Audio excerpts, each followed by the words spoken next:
अस्सलाम वालेकुम। आप देखें आपका मेरा YouTube channel my opinion with Wahab Razzaq. यकीनन सारे भाई ठीक-ठाक होंगे, फ़र्स्ट क्लास होंगे और बाश भी होंगे।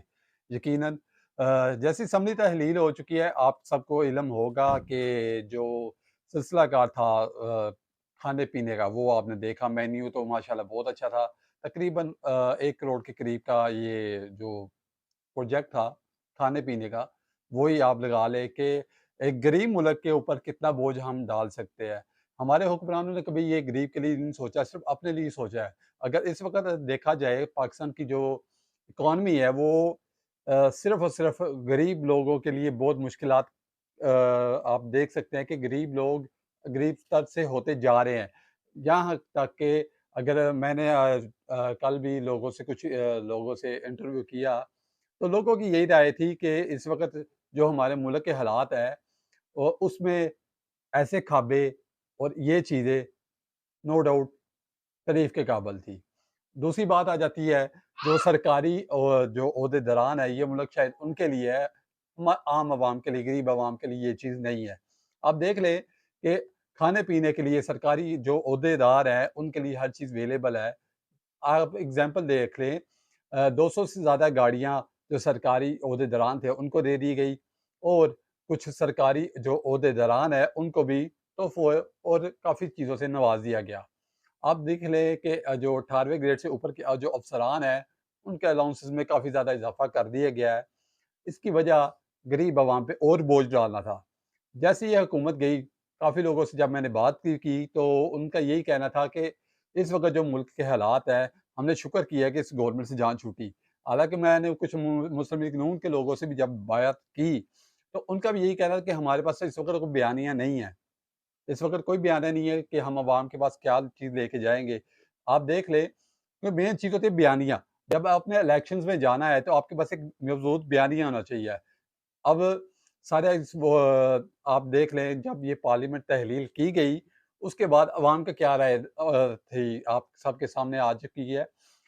मैंने कुछ और लोगों से भी जब बात की, हमारे जो सीनियर रिपोर्टर्स थे, उनसे भी जब मैंने काफ़ी ज़्यादा अच्छी गुफ्तगू हुई, तो उनसे यही सुनने को मिला कि इस वक़्त जो मुल्क के हालात हैं, वो कोई अच्छे नहीं हैं। जो निगरान गवर्नमेंट आएगी, उसके लिए भी काफ़ी ज़्यादा मुश्किल हालात पेश आएँगे, क्योंकि पेट्रोल की कीमतें सुनने में आ रहा है कि फिर 20 से 30 रुपए तक की बढ़ाने की ये सोच में है। ज़ाहिर है निगरान गवर्नमेंट आएगी, अब ये सारा बोझ उसके सर पे पड़ेगा और ये जो निगरान गवर्नमेंट आएगी, ये ज़ाहिर है इसमें भी हुकूमती कुछ लोग अपनी कुर्सियाँ सोच रहे हैं कि हम पक्की कर लें, ताकि अगर निगरान साइड थोड़ा-सा तवील चलेगा, तो इससे हमें ही फ़ायदा होगा।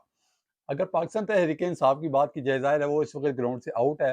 उनके चेयरमैन पीटीआई गिरफ्तार हो चुके हैं। इसके बाद जो इस वक़्त जो मुल्की हालात हैं, आप उसमें देख लें कि हमें ना गरीब का पता है, हमें गरीब का पता नहीं है, हमें सिर्फ़ अपने ओहदे बचाने का पता है। जबकि ये गवर्नमेंट थी तकरीबन 1 साल 4 माह और 2 दिन। आप देख लें कि इसने सिर्फ़ आके अपने केसेज़ अभी तक ख़त्म किए और गरीब आवाम के लिए कुछ नहीं किया। कुछ काफ़ी लोगों से जब मेरी बात हुई, उन्होंने कहा कि इन इस गवर्नमेंट के पास इस वक़्त बयानिया नहीं था।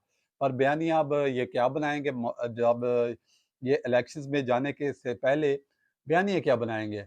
अब ये सोचने वाली बात है कि पाकिस्तान तहरीक-ए-इंसाफ तो बयानिया अपना बनाएगी कि जी हमने ये भी किया, हमने वो भी किया, हमने जेलें काटी, हमने हर चीज़ की। मुस्लिम लीग नून और पीपल्स पार्टी के पास क्या बयानिया होगा। आपने ये देख लेना है और दूसरी 2-3 चीज़ें और आपसे मैं शेयर करता चलूँ। इस वक़्त शाहिद खान बासी ने जैसे एक बड़ी अच्छी बात की कि अवाम ने हमसे शुक्र किया है।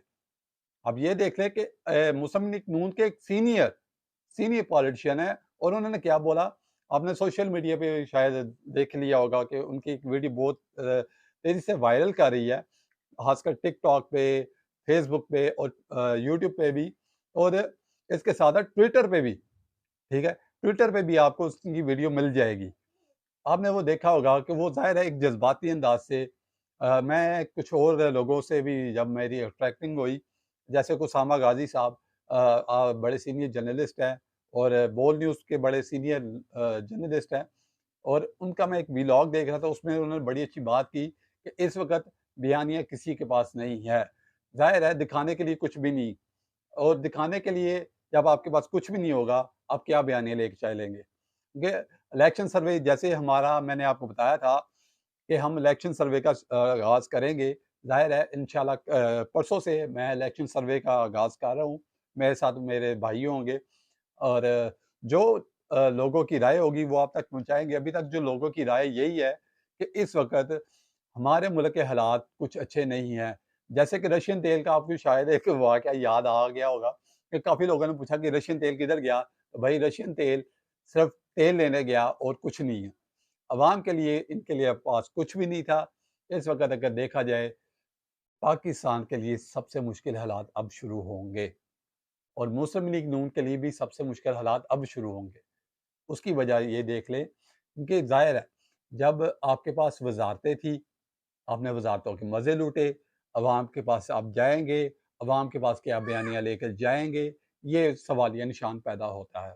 क्योंकि मैंने कुछ और लोगों से भी जब बात की तो मेरे दोस्त पीपल्स पार्टी के भी हैं, मुस्लिम लीग नून के भी, पाकिस्तान तहरीक-ए-इंसाफ के और जमात इस्लामी के, तहरीक लब्बैक के, तो उनके जो माइंडसेट था मैंने वो जब उनसे सवाल था जवाब किए, तो उनका एक ही माइंडसेट था कि इस हुकूमत ने जाते-जाते भी गरीब अवाम के लिए कुछ नहीं किया है, सिर्फ़ अपने लिए किया है। अपने केसेज़ ख़त्म किए, 14 माह यानी कि 1 साल 4 माह और 2 दिन में सिर्फ़ अपने केसेज़ ख़त्म किए। आखिर में आपको मैं एक और 2-3 चीज़ें नोट करवाता चलूँ। आखिर के दिनों में इन्होंने 73 के करीब बिल पास किए। उन बिल को पढ़ने के लिए एक पार्लियामेंट के पास सिर्फ़ 2 मिनट का टाइम भी नहीं था। अब ये देख लें 2 मिनट का टाइम नहीं, 2 मिनट में अब आप वो बिल पढ़ भी नहीं सकते। ज़ाहिर है इतना लंबा बिल होता है, बस आया बिल पास किए बस चला दिया आगे। अब देखते हैं निगरान जो वज़ीर-ए-आज़म है वो कौन होगा, किसके नाम का कोरा निकलेगा और उसके बाद देखेंगे कि अवाम के लिए वो क्या रिलीफ़ देंगे। इस वक़्त जो लग रहा है कि पाकिस्तान के लिए रिलीफ़ नहीं, सिर्फ़ तकलीफ़ें ही हैं। जैसे जश्न आज़ादी आ रही है, मैंने बाज़ारों में जाके लोगों से राय भी ली, तो लोग इस वक़्त 14 अगस्त के लिए कोई इतने ज़्यादा एक्साइटेड नहीं नज़र आ रहे, वरना मैंने जब देखा, लोगों से कुछ सवालात किए, तो लोगों से यही मैंने पूछा कि आप जश्न आज़ादी कैसे मनाएँगे? कहते हैं भाई जितनी महँगाई है, 14 अगस्त तो दूर, इस वक़्त तो हमें अपने खाने के लाले पड़े हुए हैं। ज़ाहिर है मैंने आपको बताया था कि मैं काफ़ी दिनों से लोगों से राय भी ले रहा हूँ कि लोगों का माइंडसेट चेक कर रहा हूँ कि लोग क्या कहते हैं और लोगों का यही कहना है कि इस वक़्त जो माशी हालात हैं वो हमारे बस से बाहर है। क्योंकि गुर्बत इतनी बढ़ चुकी है, मैंने पिछले व्लॉग में भी आपको बताया था, मैं जब रावलपिंडी वाली साइड पे गया तो वो रावलपिंडी के जो लोग थे, उन्होंने क्या बोला। अब इंशाल्लाह जल्दी मैं और 2-3 शहरों का आपको बताऊँगा, जैसे कि इंशाल्लाह 2 से या बल्कि इसी हफ्ते में मैं लाहौर का सर्वे भी करने जाऊँगा। लाहौर का हम सर्वे करेंगे, फिर सियालकोट शहर का भी, उससे पहले बल्कि सियालकोट का करेंगे। मैं पहले अपनों आबाई हल्के का आपको सर्वे दिखाऊँगा कि उधर के लोग क्या कहते हैं। ज़ाहिर है इधर एक तगड़ा मुकाबला आपको देखने को मिलता है, वो है ख्वाजा आसिफ वर्सेस उस्मान डार का। उस्मान डार जो कि पाकिस्तान तहरीक-ए-इंसाफ के बड़े सीनियर लीडर माने जाते हैं, ज़रूर उनका भी आपको सर्वे बताऊँगा। जो पहले जो मैंने सर्वे किया था, वो तो काफ़ी देर पहले का किया था, जब पंजाब असेंबली के इलेक्शंस का कहा गया था। अब देखते हैं जो नया सर्वे होगा, उसमें अवाम किसको सपोर्ट करेगी? क्या पाकिस्तान तहरीक-ए-इंसाफ को या मुस्लिम लीग नून को या पीपल्स पार्टी को? अब ये देखने वाले मज़े की बात होगी क्योंकि बयानिया दोनों के पास इस वक़्त मौजूद नहीं है। देखते हैं कि अभी अब बल्कि उससे पहले तो ये जो है इन्होंने तरमीम की है, इस पे भी आपको मैं ज़रा गौर करवा दूँ कि इलेक्शन जैसे कि मैंने पहले भी कह चुका हूँ कि इलेक्शन 6 माह तक आपको होते हुए नज़र नहीं आएँगे। मार्च की 10 तारीख से पहले आपको इलेक्शंस नज़र नहीं आ रहे। ना मुझे, ना किसी और तजिया निगार को, ना किसी और लोगों को। क्योंकि ज़ाहिर है इलेक्शन कमीशन ने अब जैसे ही इस हर चीज़ को नोट करेगी तो उसके बाद सारा ये प्रोसेस 6 माह तक चलेगा। 6 माह के बाद आपको इलेक्शंस होते हुए पाकिस्तान में नज़र आएँगे। लिहाज़ा दीजिए इजाज़त। सबसे पहले पाकिस्तान, पाकिस्तान ज़िंदाबाद। अस्सलाम वालेकुम।